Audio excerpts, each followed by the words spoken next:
Station প্রাণের স্রোতে মুখরিত ছিল। হকারদের চিৎকার, ট্রেনের বাঁশির শব্দ, প্ল্যাটফর্ম জুড়ে প্রতিধ্বনিত পথধ্বনি।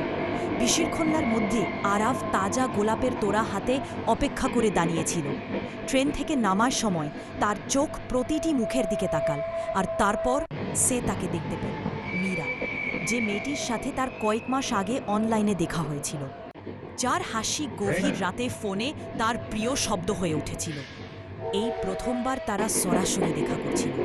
মীরা তার দিকে এগিয়ে গেল, এক হাতে সুটকেস, ঠোঁটে নার্ভাস হাসি। এক মুহূর্তের জন্য চারপাশের পৃথিবী ঝাপসা হয়ে গেল। ভিড়, ট্রেনের